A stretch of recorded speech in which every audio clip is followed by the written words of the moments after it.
Hello friends, book insider पर आप सभी का स्वागत है। आज हम बात करने वाले हैं focus on what matters by Darius Foroux book के बारे में। हर सुबह सूरज की पहली किरण के साथ जब हम उठते हैं तो हमारे दिमाग में बहुत सारी चीजें घूम रही होती हैं। आज का काम, लोगों की एक्सपेक्टेशंस, सोशल मीडिया पर क्या पोस्ट किया जाए, किसका रिप्लाई करना है, ऑफिस में क्या होगा, घर के लोग क्या सोचेंगे, ये सब मिलकर एक ऐसा मेंटल प्रेशर बना देते हैं जो हमारे पूरे दिन का मूड बिगाड़ सकता है। लेकिन अगर हम एक चीज समझ लें तो हमारी जिंदगी थोड़ी आसान हो सकती है, और वो चीज है डिकोटमी ऑफ कंट्रोल, यानी कि क्या चीज हमारे कंट्रोल में है और क्या नहीं।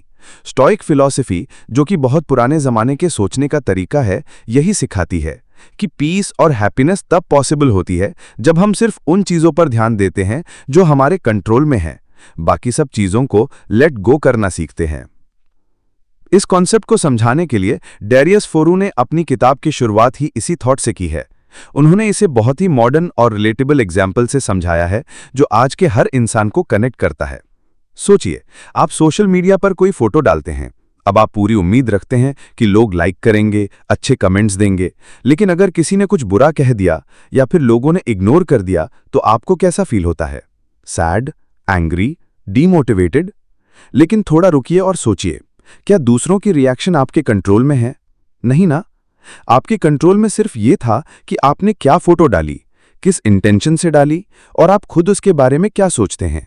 बाकी सब लोगों की सोच, उनका टाइम, उनकी फीलिंग्स, ये सब एक्सटर्नल हैं, और जब हम इन चीजों से अपने पीस को जोड़ देते हैं तो हम अपनी खुशी खुद ही दूसरों के हाथों में दे देते हैं।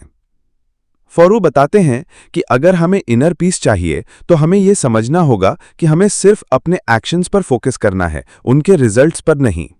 मतलब अगर आप किसी जॉब इंटरव्यू के लिए प्रिपरेशन कर रहे हैं तो आपका फोकस सिर्फ इस बात पर होना चाहिए कि आपने अच्छे से तैयारी की या नहीं, आपने ऑनेस्टली एफर्ट किया या नहीं, जॉब मिलती है या नहीं वो आपके हाथ में नहीं है। कंपनी की जरूरत, बाकी कैंडिडेट्स का लेवल, इंटरव्यू का मूड, ये सब ऐसे फैक्टर्स हैं जो अनकंट्रोलेबल हैं। हम अक्सर इसी वजह से परेशान होते हैं कि हम चीजों को कंट्रोल करना चाहते हैं जो कभी हमारे हाथ में थी ही नहीं। किसी ने रिप्लाई नहीं किया, किसी ने इग्नोर कर दिया, प्रमोशन नहीं मिला, बारिश हो गई, ट्रैफिक लग गया। इन सब चीजों को लेकर हम अननेसेसरली अपसेट हो जाते हैं। लेकिन अगर हम स्टोइक्स की तरह सोचें तो हम समझ सकते हैं कि हमारी एनर्जी सिर्फ उन्हीं चीजों पर लगनी चाहिए जो हम बदल सकते हैं। ये फिलॉसफी सिर्फ बड़े बड़े डिसीजंस में नहीं, छोटे छोटे डेली सिचुएशंस में भी बहुत काम आती है। जैसे कि किसी ने आपकी बात काट दी, या आपके काम की तारीफ नहीं की, या किसी ने गलत तरीके से ट्रीट किया। इन सब में आप सिर्फ एक चीज कंट्रोल कर सकते हैं, और वो है आपकी रिएक्शन। आप गुस्सा करेंगे या कामली हैंडल करेंगे, ये पूरी तरह आपके हाथ में है। फोरू इस बात को बहुत ही सिंपल वर्ड्स में कहते हैं कि हम हर दिन दो तरह की चीजों का सामना करते हैं, कंट्रोलेबल और अनकंट्रोलेबल। और अगर हम ये हैबिट बना लें कि हम हर सिचुएशन में सबसे पहले ये पहचानें कि ये किस कैटेगरी की चीज है, तो हमारा रिएक्शन और माइंडसेट दोनों काफी बेहतर हो सकते हैं। अगर कोई चीज अनकंट्रोलेबल है तो उस पर एनर्जी वेस्ट करने का मतलब है कि हम खुद को अननेसेसरी स्ट्रेस दे रहे हैं। सोचिए, अगर आप किसी इवेंट में जा रहे हैं और रास्ते में बारिश शुरू हो गई, अब आप अपसेट हो सकते हैं, कंप्लेन कर सकते हैं, या फिर आप अपना अम्ब्रेला निकाल सकते हैं और एंजॉय कर सकते हैं।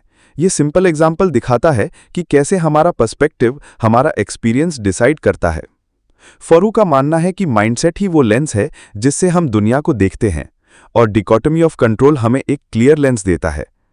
कभी कभी हम सोचते हैं कि दूसरों को बदलना पॉसिबल है, लेकिन सच्चाई ये है कि किसी को बदलना आपके कंट्रोल में नहीं है। आप सिर्फ अपनी बाउंड्रीज बना सकते हैं, अपनी एक्सपेक्टेशंस क्लियर रख सकते हैं, और खुद को उस तरह से बिहेव करने के लिए ट्रेन कर सकते हैं जैसे आप चाहते हैं कि दूसरों से आपको रिस्पेक्ट मिले। जब आप खुद को बदलते हैं तो इनडायरेक्टली सिचुएशंस भी आपके फेवर में आने लगती हैं। एक और इंटरेस्टिंग बात यह है कि जब आप सिर्फ अपने कंट्रोलेबल एक्शंस पर फोकस करते हैं तो आपके अंदर एक अलग ही कॉन्फिडेंस आने लगता है, क्योंकि तब आप हर रिजल्ट को एक लर्निंग अपॉर्चुनिटी की तरह देखने लगते हैं, ना कि फेलियर की तरह। फोरू बताते हैं कि जब उन्होंने ये कॉन्सेप्ट समझा तब उन्हें एहसास हुआ कि बेहद सी चीजों से डरना बेकार था, जैसे कि रिजेक्शन, क्रिटिसिज्म या अनसर्टेनिटी, क्योंकि वो सब उनके कंट्रोल में थी ही नहीं, तो डरने का कोई मतलब नहीं था। करियर अनसर्टेनिटी आजकल हर किसी को फेस करनी पड़ती है। कोई जॉब चला जाता है, कोई सैलरी से खुश नहीं है, किसी को अपने काम में पर्पस नहीं मिल रहा है। लेकिन अगर हम इस अनसर्टेनिटी को इस नज़र से देखें कि यह हमारे कंट्रोल से बाहर है, तो हम उसे एक्सेप्ट करना सीख सकते हैं और फिर अपने एफर्ट को उस डायरेक्शन में लगाना शुरू कर सकते हैं जो हमारे कंट्रोल में हो, जैसे कि न्यू स्किल सीखना, नेटवर्किंग करना, प्रोजेक्ट्स में खुद को प्रूव करना। इसी तरह से सोशल मीडिया का प्रेशर किसी और की जिंदगी देखकर खुद को कम समझना।